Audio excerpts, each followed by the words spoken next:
Je me rappelais plus de ça, là, les cow-boys dans l'espace. Il y a tous ces aspects-là qui sont pas ce qu'on recherchait au début. Au début, on en voyait un peu plutôt, je veux dire, des Oh, le cow-boys dans Claude. l'espace, mais c'est un petit peu ça, on voulait des gars super ouais, au début, on en voyait un peu plus tôt, je veux dire, des cow-boys dans l'espace, mais c'est un petit peu ça, on voulait des gars super, ouais, super résistants parce qu'on savait pas, un peu guerre. Ouais, le nazi, quoi. Jean-Claude Duss dans Les Bronzés, quoi. Le nazi, quoi. D'accord ? Et un peu militaire, etc. Maintenant, on n'a pas besoin de Superman, Superwoman, on a besoin de gens qui savent travailler en équipe, etc., etc. Deuxièmement, on s'entraîne pour ça, on va se mettre dans des situations compliquées aussi au sol. Hein. On est resté 9 jours dans un caisson sous l'eau, plus petit que cette salle-là. Ah, et attends, 9 jours dans un caisson, tu vois, qu'ils ont dû eux-mêmes installer comme des cow-boys à qui on ferait creuser sa propre tombe, tu sais. Et puis 9 jours, par contre, 24 heures de combinaison dans un Crew Dragon ou dans un truc. Non, ça, faut l'enlever parce que quand même, on a envie de faire la fête, on a envie de danser un petit peu dans le Crew Dragon, tu sais. Appelez ça de la science, si ça vous fait plaisir, mais ça n'en est pas. On est resté en spéléologie aussi pendant un moment, t'es dans le noir, t'as plus de référence de temps, et on va se stresser. Alors, ah oui, alors ça, Hugo, je t'explique, c'est parce que comme ils sont réglés sur le méridien de Greenwich dans la station spatiale et qu'ils ont aucune perte de notion du temps, tu vois, et que ça n'a aucun intérêt, ils leur font un truc militaire, tu vois, à la dure, hein, quand même, pour impressionner la galerie. Mais c'est tout, mais ça n'a aucun intérêt.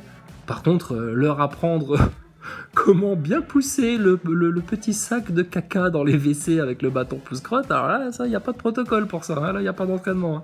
Punaise. Oh putain, mais il t'en décharge une bonne dans la tête, là. Limite un peu de ouais, voilà, tester tes limites et toujours en groupe, toujours en équipe, avec des buts, avec une structure qui rappelle un peu celle dont on parlait à l'instant pour l'ISS. On a déjà fait aussi, ça. Les astronautes sont-ils suivis diplomatiquement ? Il y a un mystère dans ces vidéos. J'ai l'impression qu'on l'a pas fait. Ou plutôt, j'ai l'impression qu'on l'a pas assez bien fait. Ou plutôt, j'ai encore plus l'impression qu'il faudrait qu'on le regarde une deuxième fois pour bien voir tous les détails de ce petit diablotin sataniste qui fait croire à tous les enfants qu'il allait dans l'espace. On voit les astronautes quand ils réalisent leur vol spatial, mais il y a vraiment plein d'équipes qui sont là pour nous aider. Il y a notamment des médecins et des psychologues. Thomas, si j'étais psychologue, j'ai l'impression que t'as envie de chialer quand tu parles de ça. On a l'impression que t'as perdu ta maman à 3 ans. Qu'est-ce qu'il y a, Thomas ? Tu te sens pas assez aimé à la NASA ? Tu trouves qu'il te traite un peu comme un chien ? À t'obliger à mentir comme ça, devant tout le monde, etc. Putain, à te taper 80% du boulot pendant qu'eux ils se tirent 80% du bénéfice et que toi ils te filent les cacahuètes. Putain, Thomas, je sens que t'en as gros sur la patate. Hein. C'est par amour que je te dis ça, hein. Je suis pas énervé, hein. Je radote pas. Hein. Mais putain, franchement... je sens que t'as un cœur gros comme ça, petit sataniste Thomas Pesquet, qui peut pas sortir sans son t-shirt Alpha ESA. Mais putain, psychologiquement, ça va pas, là. Ils réalisent leur vol spatial, mais il y a vraiment plein d'équipes qui sont là pour nous aider. Il y a notamment des médecins et des psychologues qui sont là pour nous suivre. Si jamais on avait un problème, on peut toujours leur parler. La grande crainte, c'est aussi le problème qui arrive sur Terre pendant que toi, t'es dans l'espace. La grande crainte, c'est... Attends. Toujours des choses intéressantes à voir dans ces petites images de grandes retrouvailles festives entre astronautes. Hey, ça va ? Tout le monde est bien debout, les mecs ? En apesanteur, hein ? Alors, on est quand même mieux qu'en position fétale naturellement recroquevillée, hein. Ça fait pas du bien au bas du dos de bien tendre les jambes en apesanteur ? Allez, mec. Bon, allez, on va tous se tenir par les épaules, ça va être encore plus simple. Oh, jawohl, ich bin sehr früh. Also, salut les Russes, comment ça va ? Alors, vous nous piquez notre blé, vous planquez le blé des Ukrainiens, hein, vous essayez d'affamer l'Europe et les États-Unis, vous nous poussez à bout, vous voulez quoi ? La guerre nucléaire, hein ? Allez, calmez-vous avec votre Poutine. Ça va sinon ? Ah, qu'est-ce qu'on est copains dans l'espace ? Par contre, vous nous payez pas en roubles, hein. Ça, c'est pas... Non, allez, calmez-vous, allez, pas de problème. Allez-nous avoir mission dans l'espace, hein. Nous... Oula, c'est quoi cette main, là ? D'où elle vient ? C'est à qui, cette main ? Attends, mais moi, j'étais en train de faire une vidéo comique et tout d'un coup, on est dans les vidéos paranormales, là. D'où elle vient, cette main ? Il y a un fantôme dans la station ? Cette main pointue et crochue, d'où elle vient, cette... Attends, nous allons continuer notre enquête. Je sens qu'il y a des choses pas bizarres un peu qui se passent. là pour nous suivre. Si jamais on avait un problème, on peut toujours leur parler. La grande crainte, c'est aussi Ah, d'accord. D'accord, ça, c'est carrément la main du Mouloud, là. Ça va, Mouloud? Elle est bizarre, ta main de singe, là. On dirait une main d'extraterrestre. Vous vous êtes mis une fausse main, un petit détail à la con, comme ça, pour vous moquer du monde, encore une fois? C'est pour infiltrer la présence extraterrestre dans l'imaginaire des gens, dans la conscience des gens, tout doucement? Qu'est-ce que c'est que cette blague? Il y a toujours une blague dans les vidéos de la NASA. Bah, apparemment, là, c'était la main d'extraterrestre. Elle est à toi, cette main-là? Je savais pas que t'étais difforme comme ça. T'as été cloné? Qu'est-ce qui t'arrive? Ah non, elle est cachée sous le veston. Ah d'accord, ok, putain, tu m'as fait peur. Ah, c'est la main de l'autre qui est là. Ah ouais, ok, d'accord. Ah, tout va bien, les amis. Ah, j'ai cru que vous nous faisiez une petite entourloupe dans la station, mais c'est pas votre genre, hein. Non, c'est pas votre genre. Et il faut qu'il dorme, lui, hein. C'est lui qui se réveille le premier et qui se couche en dernier? Qu'est-ce qui se passe? Pourquoi lui, c'est pas une vedette? Pourquoi lui, il est pas beau gosse comme les autres? Il passe moins à la télé? C'est le réparateur, c'est le plombier, c'est qui lui dans la station? Pourquoi lui il est en vert kaki et vous avez tous le bel uniforme bleu? Il faut qu'il dorme lui, hein. Toi t'es américain, ça se voit tout de suite. Et toi pareil, toi t'es le petit Ruskov de service. Vous êtes jumeaux tous les deux, vous êtes frères? Ils vous ont recueilli à quel âge? Ça a été les séances de MK Ultra, c'était pas trop traumatisant, c'était pas trop dur? Ils vous ont pas fait trop mal?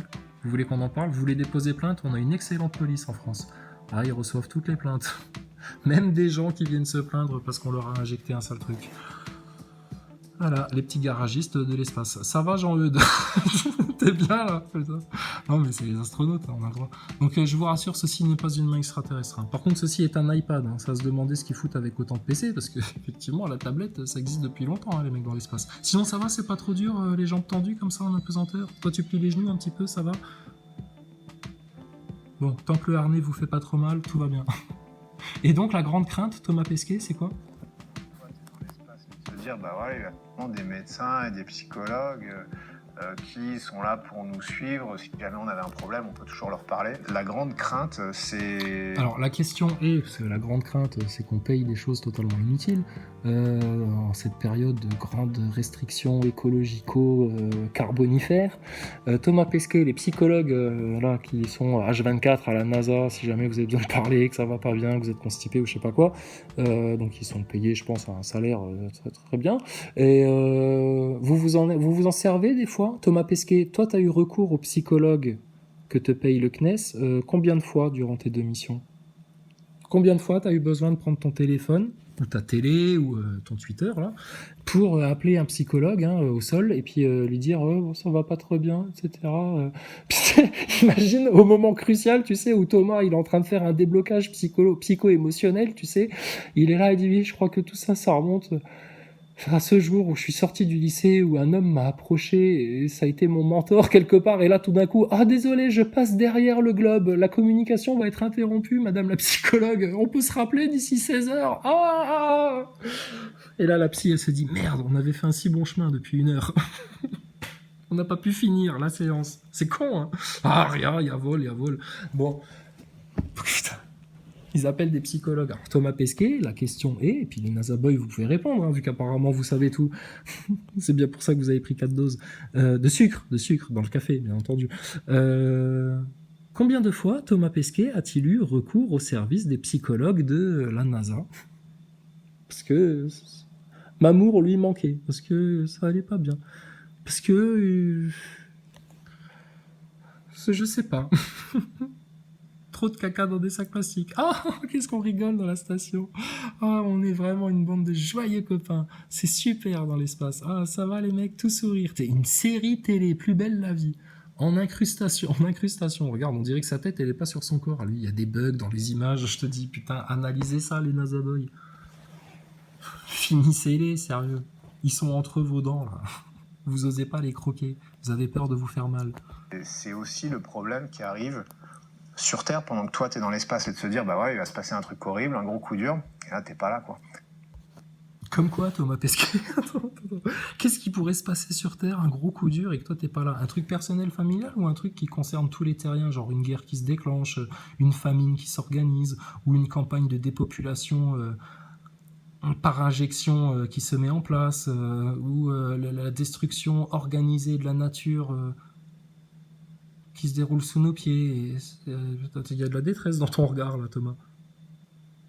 Alors, qu'est-ce qui se passerait s'il se passe un truc au sol et puis que toi, t'es pas là et tu peux pas revenir, t'es parti 6 mois. Si ça se passe le premier jour de la mission, on va pas te redescendre, quoi. Et d'ailleurs, ça fait partie des questions un peu compliquées. On se demande, voilà, au début de la mission, s'il se passe un truc vraiment grave.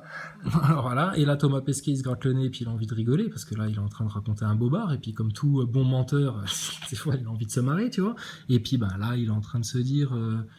qu'est-ce que je vais leur raconter comme salade? Mais bon, alors, il te demande si tu veux le savoir, si par exemple ta femme décède contre un platane, voilà, c'était ça la vanne. Est-ce que tu veux le savoir ou pas? Non, ils te le disent quand t'arrives en fait. Le plus tôt possible. Pour garder ta confiance.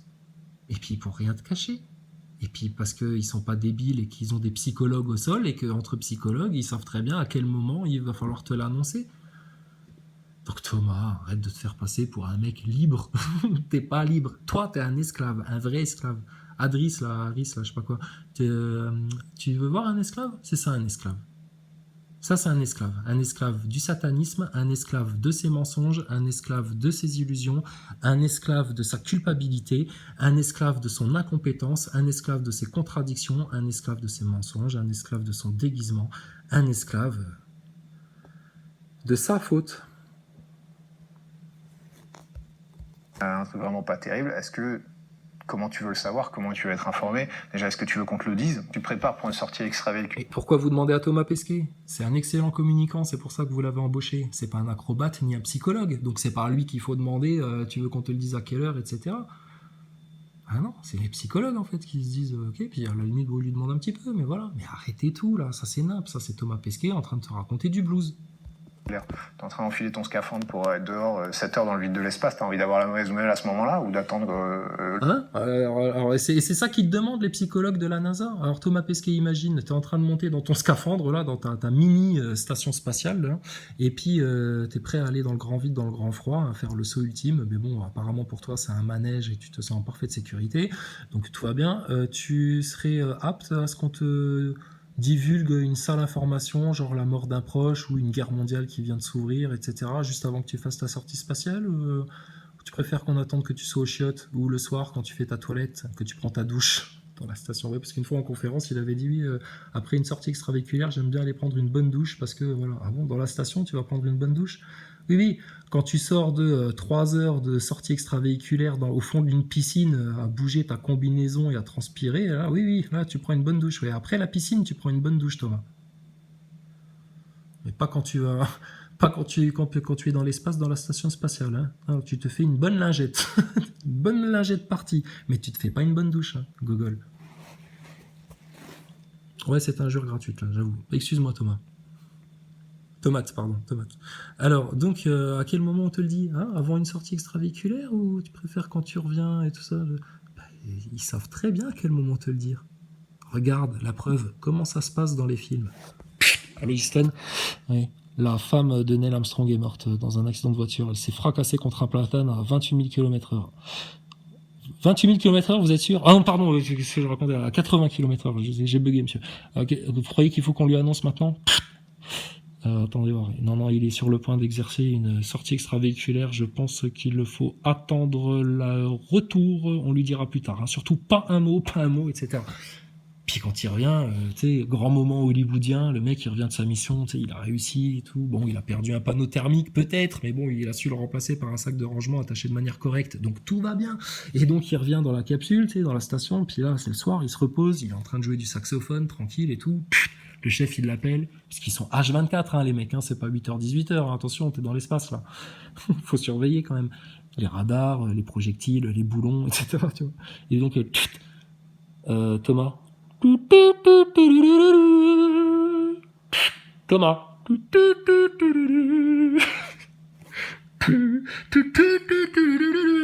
Thomas. Ah, allô, oui, qui me parle? Tu sais, il se tape l'oreille, comme ça, comme un gogol, tu sais. Comme Nono, se tape l'oreille. Et puis, Thomas, c'est moi. Tu n'as pas des puces dans les oreilles.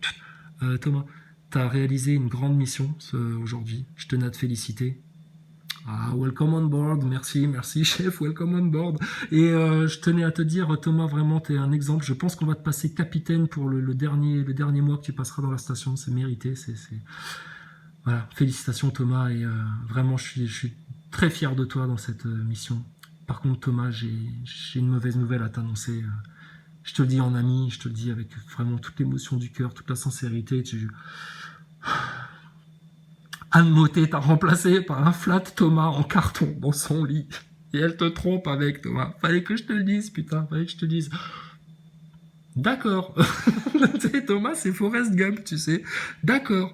Puis là, il reprend son saxophone, puis il retourne jouer, tu sais. Non, mais c'est le film. C'est le film. Donc, tu préfères qu'on te le dise quand, à quel moment, etc. Mais arrête, Thomas. Sérieux, mais c'est pas possible. Mais à qui tu vas faire avaler ça? À tout le monde, oui, je sais, tout le monde en mange. On s'en rend tellement compte, faut bien qu'on le dise. Ça va, Hugo, tu décryptes bien, t'es bien dans tes baskets, t'es tranquille, t'as tes fiches, tout va bien, pas de problème.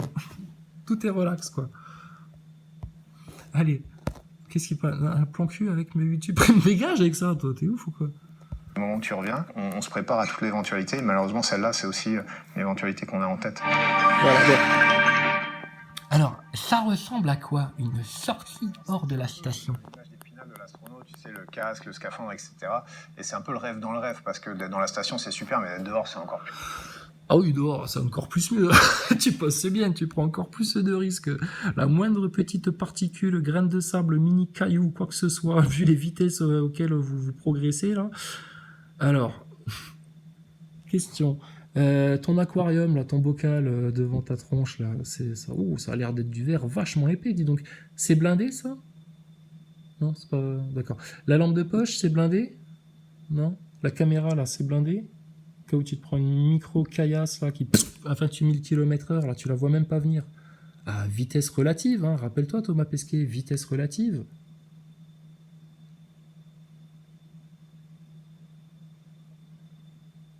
Putain, vous en avez des webcams sur vos combinaisons. C'est étonnant qu'on n'ait pas plus d'images.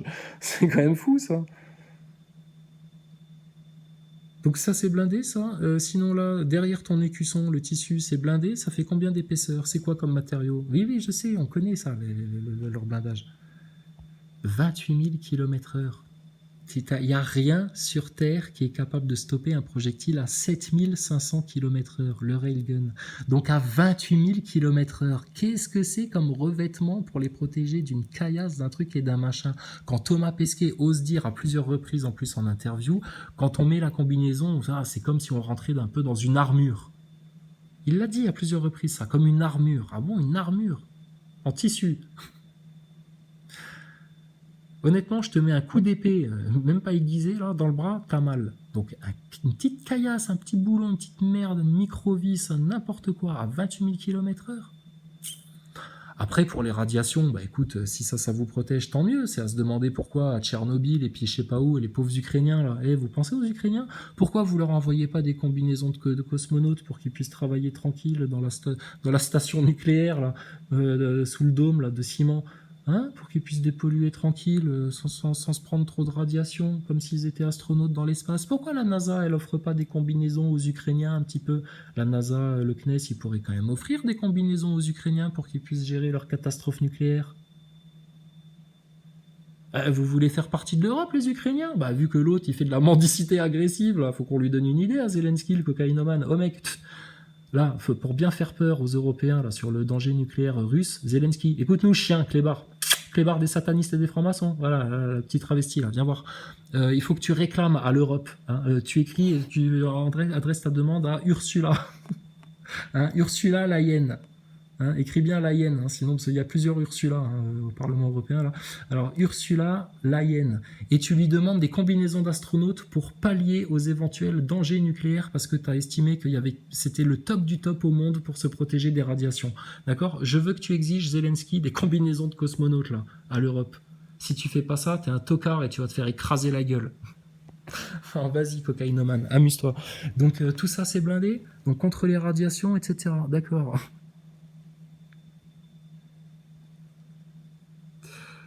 Ok.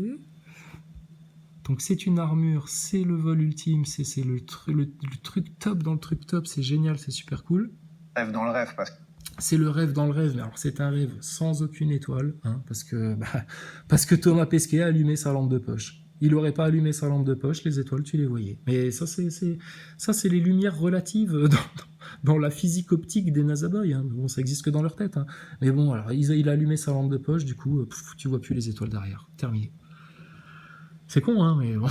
Thomas Pesquet, éteins la lampe de poche 2 minutes pour montrer les étoiles aux gosses quand même. T'es un enfoiré.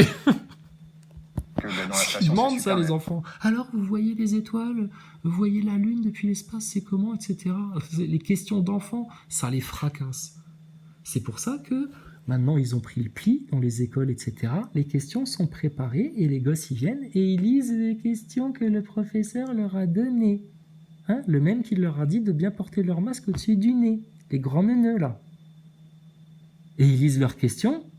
Puis vu que c'est pas eux qui l'ont cherché ou quoi que ce soit, ils ne sont pas creusés les ménages, bon, ça a aucun goût. Ils posent leurs questions, puis ils écoutent même pas la réponse, et puis juste ils peuvent rentrer chez eux le soir et puis dire: ah papa, maman, c'était génial aujourd'hui à l'école, on a parlé à des astronautes qui étaient dans l'espace. Oh, les parents, waouh, sidérés. La mère, elle va chez la coiffeuse le samedi. Oh, vous vous rendez compte, ma fille et tout, elle a parlé à Thomas Pesquet dans la station spatiale, Lego qui rentre en jeu, puis alors là, ça y est, là on te monte un canular en 15 jours, terminé, c'est facile. Putain, quel flan ce truc, quoi. Quel flan.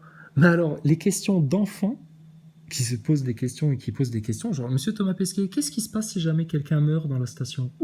Là, Thomas Pesquet, il ravale sa chic. Ça a été préparé, celle-là, ou pas? Non, non. Question d'enfant, spontanée, sincère, qui juste réfléchit. Un enfant. Et là, je sais pas, c'est là tu me poses une colle, il n'y a jamais eu de protocole, etc. Bon, d'accord, ok, pas de problème. Monsieur Thomas Pesquet, vous voyez les étoiles depuis la station spatiale, ça doit être magnifique, non? On peut voir des photos, enfin, commencer, tu sais. Je suis pas un très bon photographe, tu sais, c'est exactement ce qu'il dit. Je suis peut-être pas un assez bon photographe, un peu, mais vous voyez pas trop les étoiles. Enfin, nous, on les voit, mais à prendre en photo, c'est assez galère. Donc, la suite au prochain épisode. Ah bon, enfant déçu, tu sais. Merci le spatial. Oh. Donc là, il a allumé sa lampe de poche, pas d'étoile. Hein. Donc les enfants, la prochaine fois que vous voyez Thomas Pesquet en sortie extravéhiculaire, vous lui dites: oh Thomas, s'il te plaît, éteins la lampe de poche, que les gosses ils puissent au moins voir un peu les étoiles depuis la station spatiale quand même. Pourquoi qu'on paye des impôts, nous, sinon? Dehors, c'est encore plus dingue. En fait, c'est...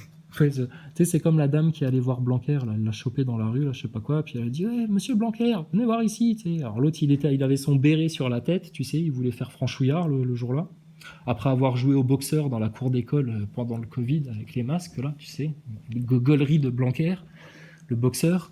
Et donc là, il était dans la rue, puis il y a une dame qui vient le voir, tu sais, une gilet jaune, hein, une ménagère, hein, qui a tout écouté comme vous lui avez dit. Et là, elle vient se plaindre, elle vient voir Blanquer, et elle lui dit: mais monsieur Blanquer, vous vous rendez compte, mon mari, après la 2e dose, monsieur Blanquer, il est mort, cancer foudroyant, en 3 jours, j'ai 3 enfants, je fais comment, moi, maintenant, etc. On a fait tout comme vous nous avez dit, etc. Aujourd'hui, on se sent trahi, on a été pris pour des cons, blablabla, etc. Blanquer, il paraît, on voit pas, moi, j'ai pas vu sa tête dans la vidéo, Blanquer, il paraît qu'il rigole.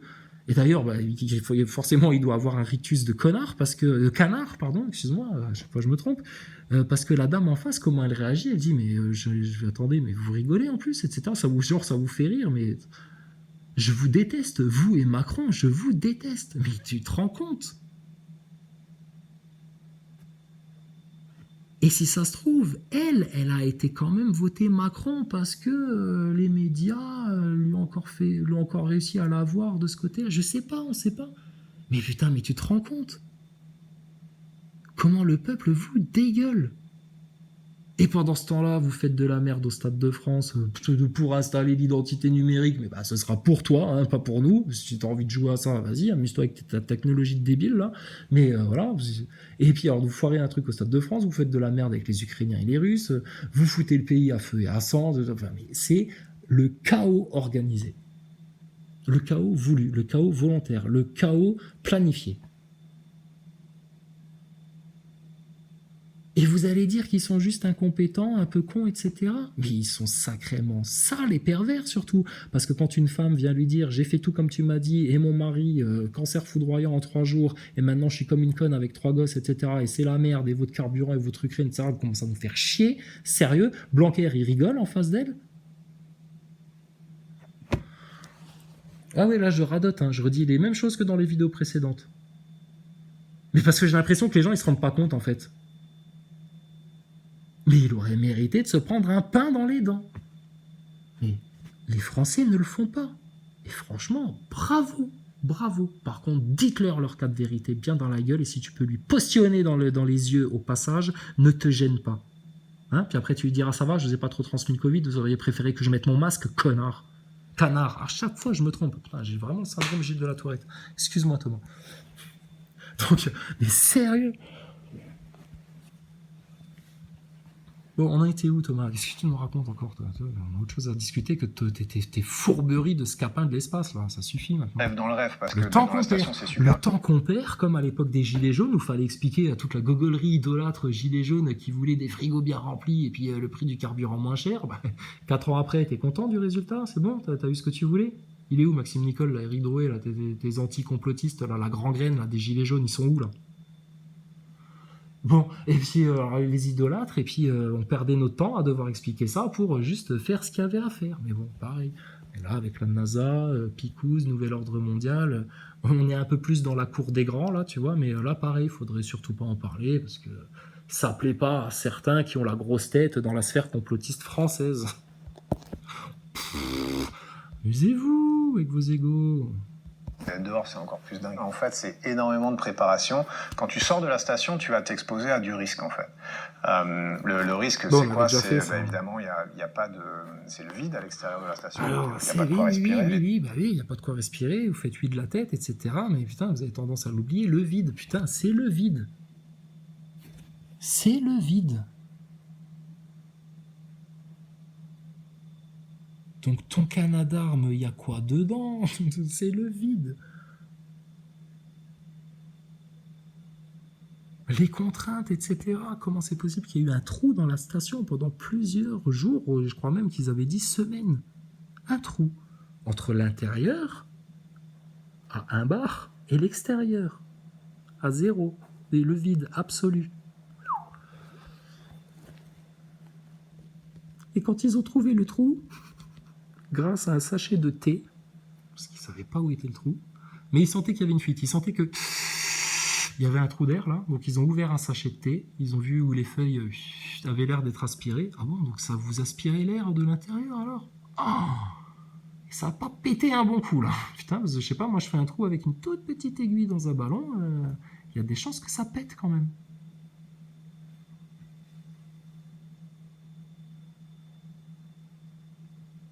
Donc, putain, votre bubule, là, sérieux, votre station spatiale, c'est juste plus possible.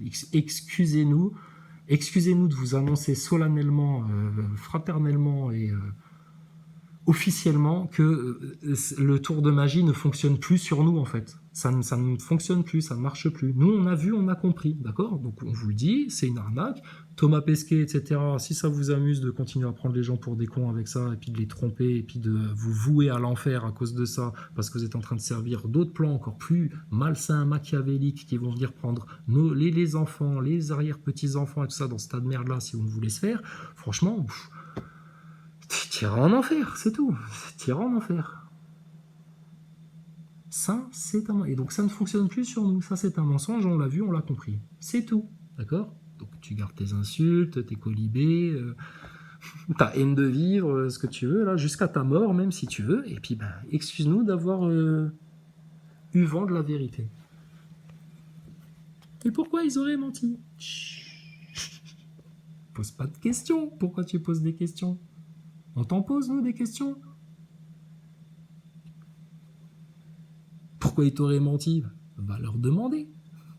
Déjà, est-ce que tu es sûr qu'ils t'ont menti? Oui, là maintenant, ça y est, t'es persuadé? Oui, mais est-ce que tu es convaincu?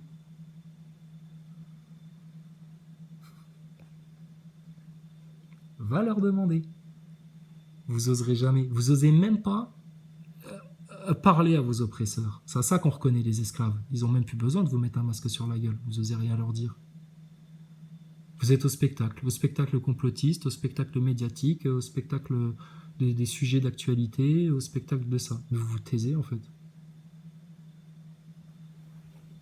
Il faut leur dire. Le jour où YouTube sera inondé de vidéos où ça parle que d'arnaques, de trucs de machin, et c'est ce qui est en train de se passer là, tout doucement, mais putain, mais ils vont plier. Et le barrage va casser. Et ça va être la fin de leur règne sur la Terre. Et tout le monde sera au courant.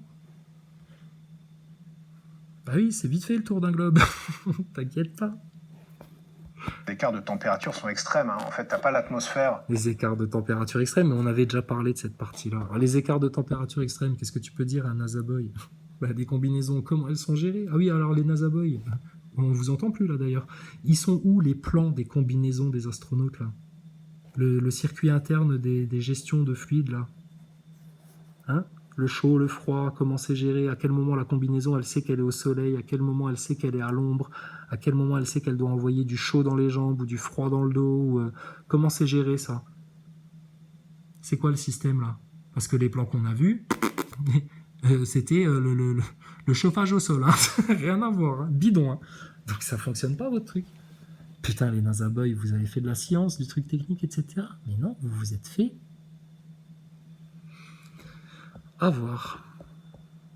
Donc les écarts de température, pas de souci. Puis alors sur la station spatiale, à travers la cupola et puis les baies vitrées, juste avec une paire de Ray-Ban sur les yeux, pas de problème. Pas de souci. Donc tu passes de moins 150 à plus 150. Le rôle de la Terre pour réguler un peu tout ça. Donc quand t'es... Hein, réguler un peu tout ça? Réguler quoi? Regarde, tout est blindé. Hein. Je te rappelle que tout est blindé. Hein. Regarde les bien. écarts de température sont extrêmes. En fait, t'as pas l'atmosphère.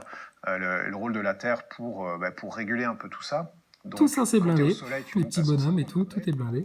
Et quand tu es à l'ombre de la Terre, si tu restes longtemps, tu descends à moins 100 degrés. Donc, tu vas avoir ça sur ton scaphandre. Évidemment, tu n'as pas envie d'avoir ça sur ta peau ou pour ton système. Quoi. Donc, c'est pour ça qu'on a un scaphandre, c'est pour ça qu'on prend plein de précautions. Monsieur Pesquet, quand vous parlez de système, vous parlez bien du corps humain. D'accord, merci. Il ne s'agirait pas de se détacher et de lâcher la station spatiale, on ne va pas tomber, mais si on dérive tout doucement... On va pas tomber, mais on n'est pas vraiment sûr. Parce que vu qu'on n'y est jamais allé, je ne peux pas te le confirmer. Par contre, ce que je peux te confirmer, c'est qu'à 400 km d'altitude, mon bonhomme, je vois toute la courbure de la Terre comme ça. Vrai ou faux, Thomas?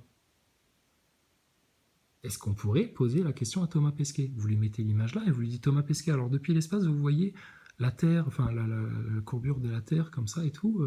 C'est comme ça alors, vue depuis l'espace, c'est comme ça, quoi. On voit la courbe comme ça. Posez-lui juste cette question-là. Bordel, Hugo décrypte. Mais c'est pas possible. Non, Hugo plane. Hugo idolâtre. Hugo NASA Boy. Hugo raison dans le coma.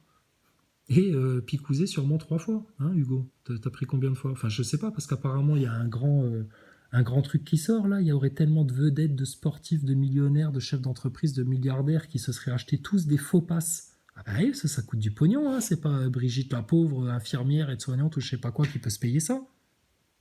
Donc c'est forcément des mecs qui ont du pognon. Alors c'est qui la jet set des faux vaccins là? Et donc tous ces gens-là ils sont pas vaccinés. Puis pourtant ces gens-là ils ont voyagé, ils ont été au resto, ils se sont fait plaisir, ils ont vu du monde, ils ont baisé des meufs.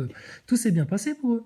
Pas bien passé, faut s'en parler. Mais et puis alors là la maladie là, et puis elle a disparu. Oh là, putain la cartouche qui se prend le système. Qui ne tient sur ses béquilles que grâce aux pauvres gens endormis, moutonnés dans le coma conditionné. Et ça, c'est un globe, ça, vu à 400 km d'altitude, un globe de 40 000 km de circonférence, vu depuis 400 km d'altitude. Thomas Pesquet, il peut confirmer ça, sur l'honneur, qu'il a vu ça depuis la station spatiale. Puis on dirait pas qu'il y ait vraiment d'effet fisheye, hein, parce que les panneaux solaires, ils sont pas courbés, ils sont pas déformés. Non, apparemment, c'est ça, hein.